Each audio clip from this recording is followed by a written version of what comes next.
Bud Risser is his name, and you are behind a movement called... It's not a movement. It's actually a Florida corporation called Concerned Citizens of St. Petersburg, Inc.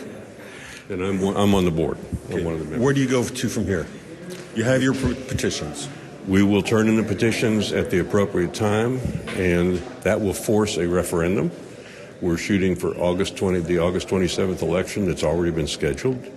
And so when we turn them in, I expect that's when the referendum will be voted on. And the referendum is very simple. Yes or no, stop the pier contract. The city, we saw what happened to the first petition. Could that happen this time around as well? Well, the first petition failed because they did not meet all of the obligations called for in the city charter. We believe we have. We've had an attorney look at every step that we've made. We have, in many cases, taken a very arduous approach that we thought was more conservative to make sure we're not making any mistakes. Hey, we're volunteers in this. We've never done this before. We hope we haven't made any mistakes. I don't think we've made any mistakes. If we've made one, I'm sure somebody will certainly point them out. But so far, the city attorney has agreed that we've done everything that we're supposed to do. So if that is sustained, then we'll turn them in, and within 3 months later, there'll be a referendum, and the people will finally get to vote on their waterfront. My last conversation with the mayor, he was rather dismissive about what you are doing, suggesting that regardless of what you do, it's not going to stop what the city plans to do, and that's to tear down what is there and build the lens. It's difficult to keep us separated from people who want to save the old pier. We're not against that, but that's not our mission. Our mission is to make certain that whatever goes on our waterfront is consistent with the new long-range master plan for our waterfront, which the city's working on now. That's our mission. Now, if you follow the logic of that, the next step is then why build the lens first? Let's get the damn plan agreed to, and then let's talk about whether the lens should go there. Now, we have to also not like the lens because it does not have the functions that the task force said it should have. And we agree with that task force report, contrary to representations that some people are saying, oh, yeah, follow the task force. I ask people, don't take my word for it. Don't take their word for it. Go on the website, the city website, and you can read the entire task force report. If you don't want to read it all, read the executive summary and tick off on there the things that the lens actually agrees with, and then jump over to page 17 to 21, which are the recommendations that the task force made. You will see very quickly it bears no resemblance to what's being proposed as a lens. Now, the lens, everything is over the water. The task force report wanted to put everything on land with a small pier. Mm-hmm. And they wanted to do that because of the cost of construction and the cost of maintenance. And they're right. And I think after we've paid these folks $10 or $15 million, they're going to come in the fall and say, you know what? We can't fit this in the budget. We need another $5 or $10 million in order to make this happen. But if the city decides not to do that, then all that money that's been spent up to then is going to be wasted. It'll be gone like a puff of wind. It'll be just gone. The pier has been a vibrant, alive place, real people living out there for 100 years, and that essentially would go away with what they're proposing to do. In my opinion, you're right. A lot of people, including a lot of people that are volunteers with us, have said, I started paying a lot more of attention to the pier this year. And I go down there, and there's a lot of people down there, and there's a lot of activity. And the truth is there's a lot, especially in tourist season. There are a lot of tourists that come to that pier. And I don't think the people who are on the other side understand that, which is too bad. If we close down that pier, 400 plus people are going to be out of work. And a major reason for tens of thousands of people coming to our waterfront will be gone. We did a Saturday afternoon petition gathering back in late February, and we put some people out on the pier approach. Couldn't get a petition signed. They were all tourists. Mm-hmm. I mean, literally. Had people stay out there all day and come back with 15 or 20 petitions because everybody that wanted to sign the petition was from Canada or Dubuque or some other place. So we know that it's a tourist draw.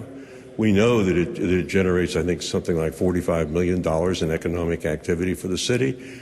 I'm not advocating saving the old pier. That's for others to decide. But there's certainly a good case for saving the old pier. No question about that.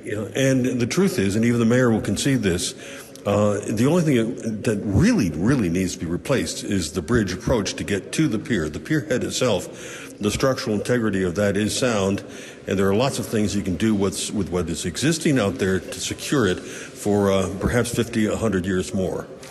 I think not only is that an accurate statement, but it's widely understood by an awful lot of people. There are some folks, like Mr. Sullivan, who are saying this thing is all outdated and needs to come down. I'm sorry, that's a misdirection. You're right. The building itself has decades of service life ahead, and the caissons on which it's sitting, I don't think anybody thinks they're going away because most of that stuff's under the mud line, and under the mud line that stuff does not deteriorate. So yes, it's the approach, which to include the road, if you will, that goes around the existing pyramid. That does need to be replaced. And to remind you and my two listeners, you were intimately involved also in another fight in an earlier time when they were trying to do away with Albert Whitted Field, and we saw the outcome of that when the citizens got involved in fighting City Hall. I cherish the way civics is done in New England, and you've probably been there to see it, where the town comes together and they reach a consensus. Native Americans did that. It was called a powwow. It's a wonderful form of government, okay? We adopted a European form of government where we elect people to make decisions for us. Well, we've delegated, and now we've lost control. And so the further those people are from the decision, the more likely it's going to be to not reflect what the citizens want. What the citizens want in this case, by every single poll that's been done over the last 12 months, is they want the lens shut down. Every robo poll, every scientific poll, the only one that came close to being 50-50 was the one that the Bay News 9 and the St. Pete Times did back in December, and it was 51% said shut it down. So it's at least 50-50 at that point. In the task force report, they mentioned back then that people were substantially divided, yes and no, about what to do on this stuff. But it's a big deal, and there's a lot of discussion.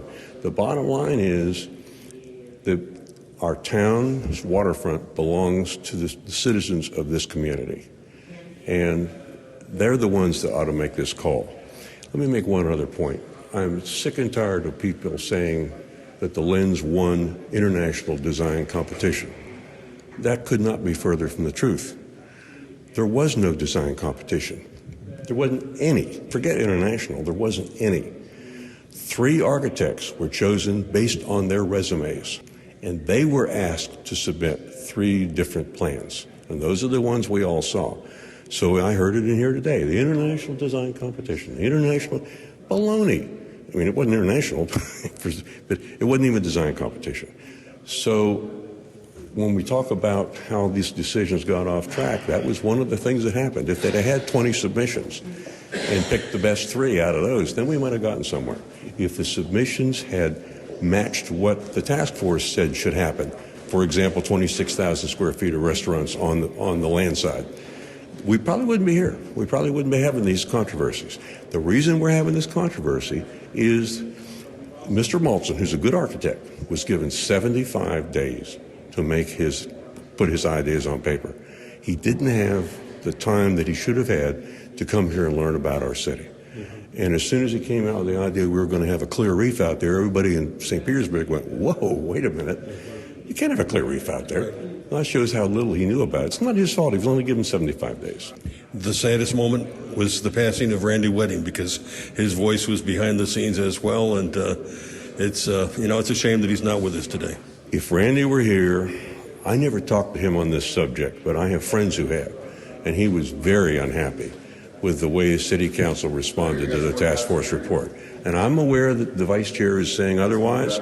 I have sat with him and said, look, here's the report. You show me the points in this report where it complies with what was designed for the lens.